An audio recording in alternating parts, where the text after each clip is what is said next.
इस वीडियो में हम जानेंगे भारतीय रेल के मालगाड़ियों के एक प्रकार के बारे में जिसका नाम है हॉपर वैगन। इससे पिछले वीडियो में हमने बात की थी हॉपर वैगन के एक प्रकार की जो था BOB SN वैगन। इस वीडियो में हम जानेंगे उसके अगले प्रकार के बारे में जो है BOBR वैगन। इस वीडियो में हम जानेंगे कि BOBR वैगन होता क्या है, उसका फुल फॉर्म क्या है, उसका उपयोग क्या है, वह दिखने में कैसा है, उसका आकार कैसा होता है, उसकी डायमेंशन क्या है कि उसकी लंबाई क्या है, चौड़ाई क्या है, या फिर कहें कि उसकी ऊंचाई क्या है, या फिर कहें कि उसमें कौन सी ब्रेक सिस्टम में उपयोग की जाती है, उसमें ब्रेक सिलेंडर का डाया कितना होता है, उसका पिस्टन स्ट्रोक कितना होता है, या फिर कहें कि उसमें कौन सा कपलर उपयोग किया जाता है, उसमें कौन सी बोगी उपयोग की जाती है, लगभग इन सभी चीज के बारे में। तो चलिए शुरू करते हैं। मैं हूं हरीश और आप देख रहे हैं रेलवे नॉलेज।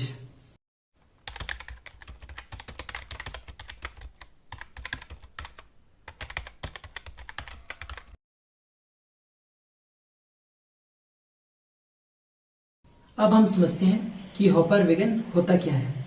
हॉपर वैगन में जो BOBR वैगन होता है वह होता क्या है। तो BOBR वैगन यह एक हॉपर के आकार का होता है। हॉपर कहने का मतलब होता है कि वह एक शंकु के आकार का होता है। उदाहरण के तौर पर देखा जाए तो आपने वो आटा चक्की मशीन तो जरूर देखी होगी जो दिखने में एक शंकु आकार की होती है। इसमें जो अनाज डाले जाते हैं वह सरक कर नीचे चले जाते हैं। इसकी बॉडी इस प्रकार होती है, कहने का मतलब है कि वह टेपर में होती है, क्योंकि जब भी उसमें अनाज डाला जाता है तो वह सरक कर नीचे चली जाती है और जो अनाज होती है उसकी पिसाई हो जाती है। इसमें जो भी गुड्स डाले जाते हैं वह शंकु आकार होने के कारण, जो अंदर का भाग है वह टेपर होने के कारण जो भी गुड्स है वह सरक कर नीचे चली जाती है और वह बॉटम से डिस्चार्ज हो जाती है। इस प्रकार हॉपर वैगन को डिजाइन किया गया है। अब हम समझते हैं हॉपर वैगन में जो BOBR वैगन होती है उसका फुल फॉर्म क्या होता है। तो उसका फुल फॉर्म होता है bogie open box rapid bottom discharge with CASNUB bogie. Bogie कहने का मतलब है जिसमें व्हील्स लगे हों, साइड फ्रेम लगे हों, बोलेस्टर लगे हों, स्प्रिंग लगी हों, ये सभी बोगी के पार्ट होते हैं। ओपन बॉक्स कहने का मतलब ये ऊपर से पूरा ओपन बॉक्स के आकार का होता है। रैपिड बॉटम डिस्चार्ज इसका मतलब है कि इसकी जो डिस्चार्ज सिस्टम है वह बॉटम से है विथ कैसनप बोगी, और इसमें जो बोगी उपयोग की गई है वह है कैसनप 22 NLB बोगी। ये सब तो होगी उसके फुल फॉर्म के बारे में। BOBR वैगन में ऑटोमेटिक डोर्स लगे होते हैं। इसके जो दरवाजे होते हैं वह ऑटोमेटिक होते हैं। कहने का मतलब है कि इसके जो दरवाजे होते हैं वह प्रेशर के माध्यम से खुलता है, और इसमें जो प्रेशर लगाई जाती है वो होती है 5 kg पर सेंटीमीटर स्क्वायर से 6 kg पर सेंटीमीटर स्क्वायर। के डोर्स को ऑपरेट करने के लिए डोम डिवाइस लगाया जाता है। डोम का मतलब होता है door operating mechanism. BOBR wagon को 1986 में डिजाइन किया गया था। इसका उपयोग कोयले को ट्रांसपोर्टेशन करने के लिए किया जाता है। इस वैगन का उपयोग वहां पर किया जाता है जैसे कि थर्मल पावर हो या फिर कुछ फैक्ट्रियां हो जहां पर कोयले की खपत अधिक होती है, उस स्थान पर BOBR वैगन का उपयोग किया जाता है। में जो गुड्स होते हैं उसको डिस्चार्ज करने के लिए पॉइंट्स बने होते हैं। कहने का मतलब है कि वह नीचे से गड्ढा नुमा होता है, जिससे जो गुड्स होते हैं, जो कोयले होते हैं, वह सीधा स्लीपर से नीचे चले जाते हैं। नीचे गड्ढा नुमा होता है या फिर कहें कि नीचे गहरा होता है और नीचे में कन्वेयर बेल्ट लगा होता है, जिसके माध्यम से जो गुड्स होते हैं, जो कोयले होते हैं, वह कन्वेयर बेल्ट के माध्यम से ऊपर आ जाते हैं।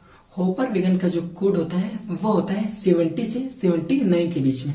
अभी भारतीय रेल में BOBR वैगन के 2 वेरिएंट उपयोग किए जा रहे हैं, जिसमें पहला है BOBR वैगन जो होता है 20.32 एक्सल लोड की, और दूसरा है BOBR M1 वैगन जिसकी एक्सल लोड होती है वो होती है 22.32 टन एक्सल लोड की। तो सबसे पहले बात करते हैं BOBR वैगन की। तो BOBR वैगन में जो बोगी उपयोग की जाती है वह होती है कैसनप 22 NLB बोगी। इसकी एक्सल लोड की बात करें तो वह होता है 20.32 टन।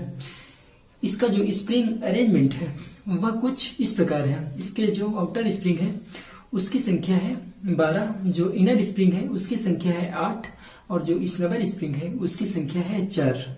यदि हम इसकी मैक्सिमम स्पीड की बात करें तो वह होता है 80/80। कहने का मतलब ये है कि जब वैगन एम्प्टी कंडीशन में हो या फिर लोड कंडीशन में हो, इसकी जो मैक्सिमम परमिसिबल स्पीड होगी वह होगा 80 किलोमीटर प्रति आवर की। अब हम समझते हैं इसके भार संबंधित कुछ बातों के। इसका जो टेयर वेट होता है, कहने का मतलब है जब वैगन खाली कंडीशन में हो तो इसका भार होता है वह होता है 20.40 टन। यदि वैगन भरी कंडीशन में हो या फिर कहें कि वैगन में कितना माल लोड किया जा सकता है, वह होता है इसका पेलोड, वह होता है 54.88 टन। यदि हम इसकी ओवरऑल वेट की बात करें या फिर कहें कि इसकी ग्रॉस वेट की बात करें तो वह होता है 81.28 टन। अब हम बात कर लेते हैं इसके अगले वेरिएंट की, जो है BOB-RM1 वैगन। तो इसमें जो बोगी उपयोग की जाती है वो होती है कैसनप 22 NLB मॉडिफाइड बोगी। कहने का मतलब है इसमें कुछ एडिशनल स्प्रिंग ऐड किए गए हैं। जो है आउटर स्प्रिंग की संख्या की बात करें तो वह है 14, इनर स्प्रिंग की संख्या की बात करें तो वह है 10 और इस नंबर स्प्रिंग की जो संख्या है वह होती है 4। यदि हम बात करें इसकी मैक्सिमम परमिसिबल स्पीड की तो वह होती है 70/75।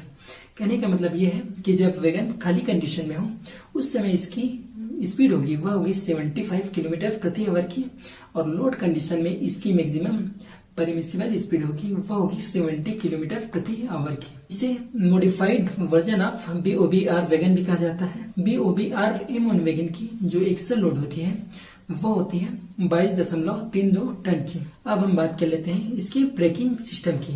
तो इसमें जो ब्रेकिंग सिस्टम उपयोग की जाती है वो होती है एयर ब्रेक सिस्टम। इसमें जो ब्रेक सिलेंडर उपयोग की जाती है उसका जो डायमीटर होता है, उसका जो व्यास होता है वो होता है 14 इंच का, या फिर कहें कि 355 mm की इसमें ब्रेक सिलेंडर उपयोग की जाती है। इसके एक्सल के जो जनरल होते हैं उसमें जो बेयरिंग उपयोग की जाती है वो होती है कार्टेज स्टेपर रोलर बेयरिंग। कहने का मतलब है CTRB टाइप की इसमें बेयरिंग उपयोग की जाती है। यदि हम बात करें इसके कपलर की तो इसमें E type centre buffer coupler उपयोग की जाती है। अब हम जानेंगे BOB-R वैगन की लंबाई कितनी होती है, उसकी चौड़ाई कितनी होती है, या फिर कहें कि उसकी जो ऊंचाई होती है वह कितनी होती है। तो आइए जानते हैं। इसकी जो लंबाई होती है या फिर कहें कि इसकी जो लेंथ ओवर हेड स्टॉक होती है वो होती है 10,671 mm की। यदि इसमें दोनों कपलर भी जोड़ दिए जाए तो इसकी जो लेंथ ओवर कपलर्स होगी वो होगी 11,600 mm की। इसकी इनसाइड लेंथ की बात करें तो वो होती है 8,732 mm की। यदि हम बात करते हैं इसकी चौड़ाई की, जो होती है इनसाइड चौड़ाई की बात करें तो वह होती है 3340 mm की। यदि हम इसकी ओवरऑल चौड़ाई की बात करें, ओवरऑल विड्थ की बात करें तो वह होती है 3500 mm की।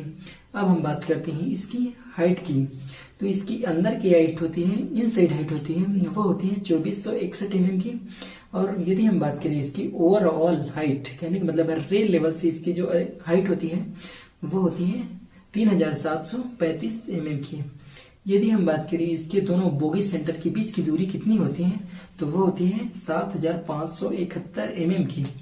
इसमें जो जनरल सेंटर के बीच की दूरी होती है वो होती है 2260 mm की। अब हम बात करते हैं इसके एक रेक में जो वैगन की संख्या होती है वह कितनी होती है। तो इसके एक रेक में जो वैगन की संख्या होती है, जो डब्बे की संख्या होती है वो होती है 53। मुझे लगता है कि अब आपको BOB-R वैगन, BOB-RM1 वैगन, इन दोनों के बारे में लगभग सभी जानकारियां हो गई होंगी। इस वीडियो को यहीं पर समाप्त करते हैं। यदि वीडियो समझ में आया हो तो आप कमेंट बॉक्स में जरूर ओके जरूर लिखें या फिर थैंक्स जरूर लिखें। वीडियो अच्छा लगा हो तो वीडियो को लाइक भी जरूर करिए। यदि आप हमारे चैनल पर नए हैं तो इसे सब्सक्राइब भी जरूर करिए। मिलते हैं अगले वीडियो में, तब तक के लिए बहुत बहुत धन्यवाद।